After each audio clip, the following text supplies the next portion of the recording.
So, guess I'm in the semifinals of Lego Masters. I don't know what to say. I'm so thankful and grateful for this TV show for taking me to all these incredible places and for making me able to experience all these incredible things. This time it's taking me the furthest north I have ever traveled, to a city called Groningen, in the very tip of the Netherlands. Here we stop at this crazy looking, colorful museum and I'm getting excited. Look at this building. This could be a Lego set of its own. In here, we get the second to last assignment of the season. Choose an art piece, build it with Lego bricks, and make it come to life.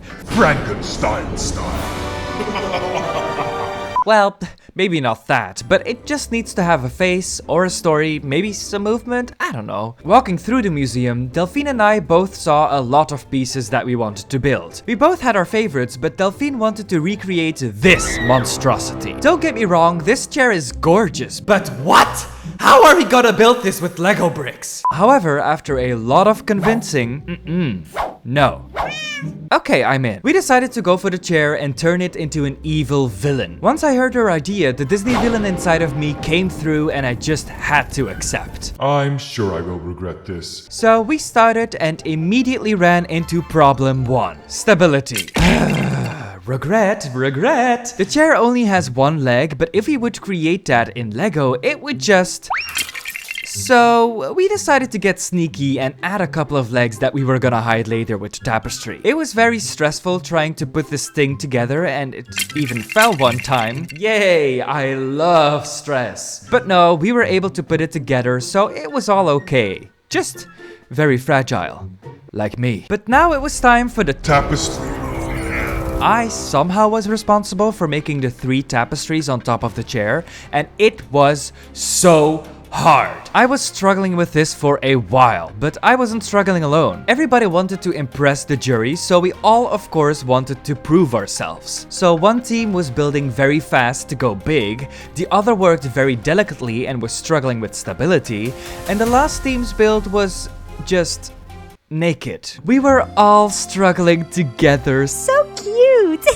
I went back a couple of times to look at our art piece as a reference, but it was so damn far away and also high off the ground, so we literally had to jump to see all the details. After looking at it a couple of times, I noticed a pattern in each tapestry, so I decided to recreate that, and that helped a lot. Because at first, I just thought it looked like ketchup and mustard. But it started looking great from there on. Delphine also added very cool movable armrests, an evil face, and an adorable kitty. I love kitties. So our build was getting there. The semifinals overall were very challenging though. The building part was hard, but the surroundings were too. The minivans were parked very far away again, and this time we were not allowed to run through the museum. So we had to walk all the way there, and that takes away a lot of time. It also was a very, very hot day, and the minivans were baking on the inside. I did get this fun picture out of it though, of me trying to hide in Delphine's shadow, so that makes it better. Anyway, besides all that, we were able to successfully finish our build. The green team was still struggling with stability though, and they were stressing till the end.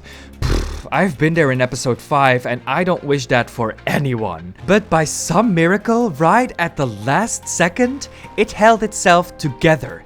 They did it! But it's time for the jury. This might be the end for us. After our win in the second episode, we really weren't competitive anymore. We already got all we wanted out of participating, so we were still giving it our all, but we weren't really stressed about winning or losing anymore. We were just happy. But now, so close to the last episode, it would be a shame not to experience everything. So the stakes were high. After a long wait, it was time to know who had to say goodbye and who were the finalists of LEGO Masters Out of the Box 2025. We didn't win, was to be expected, but that means we could still be going home. Wait, we're not going home? We're going to the finals? Me?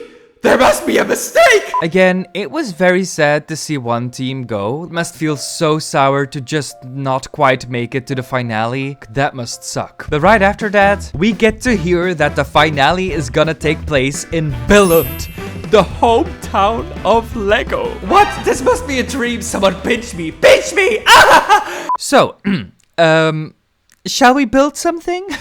Of course, I want to challenge myself to build another art piece, but this time I don't necessarily want to bring it to life. I just want to Twist it. So, what art piece shall we build?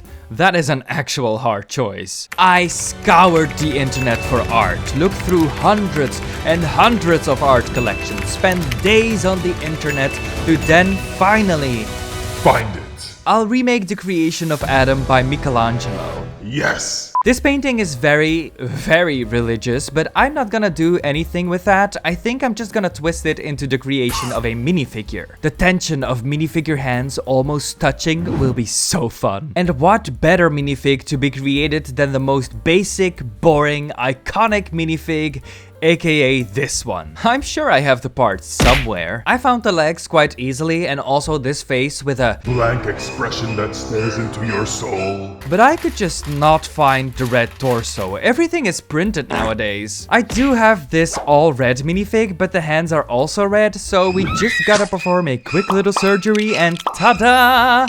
Looking good. Now we just need the heavenly figure. I do have these white pants, which I think would be perfect, but then how do we do the torso? Oh, we just got this minifig and this torso would be perfect. The heart is kinda annoying though, but I'll just quickly do some more surgery, pop his arms out and switch him around. Ta-da! That's better. Now we just need a long beard with an old looking face and white hair.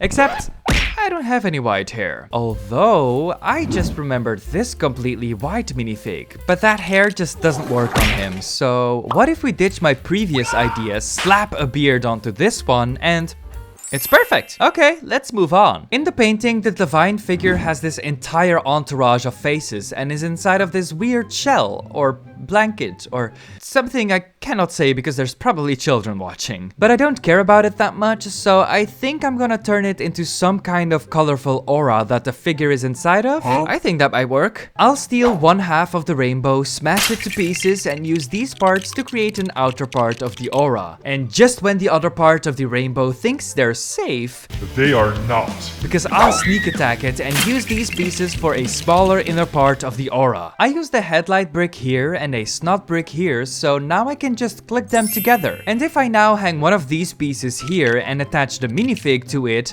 he's floating. This video is way too religious. Okay. Now we just need the rest of the painting. The underground is quite dark except for that bright green part, but I'm just gonna pretend it's not there. So I'll take a bunch of dark green and create this hill. Then I'll use bright light yellow bricks for the background to recreate that old painting feeling. Ooh la la. Now we can reverse some studs, hang the aura here, and place the basic minifig here. It's not quite right. The man on the painting sits with one leg bent upwards, and minifigs can't really do that. Unless we do some more shit. That looks better. The hands of these minifigs are not reaching far enough though. Ooh, what if we give this one a paintbrush and a palette and he's painting color onto the other minifig? I love that idea so much, but then I need to change the entire concept. Yes. The world has to be in black and white. Oh, and this figure has to be in color and the other one white with just a little smudge of color where the brush just touched him. Yes, I'm feeling it. Although, it's a cool idea, but you can't really see the minifigures well like this. I think I'm just gonna stick with the white minifig in the aura and the basic one being created because that's also great. It is missing one thing to become a full art piece though, and that's a frame. Just gonna slap that on there and we're finished. I kinda like the fact that the boring monotone world is spilling into a, well, another boring monotone world, because my background is white, but I just like the idea of it a lot. Okay, I'm just gonna hang a white cloud here in this corner to fill it up a bit, because it looked a bit too empty to me, and ta-da! We've got another masterpiece-ish thing. It's small, but I like it a lot though. This series is really good because it's challenging me to make things I've never built before, and this way I try new things. So now I challenge you to choose an art piece and make it into Lego. You can choose a famous painting or one you made yourself and just copy it in Lego, or do as I do and remake it with a twist. Remember people, you've got Creative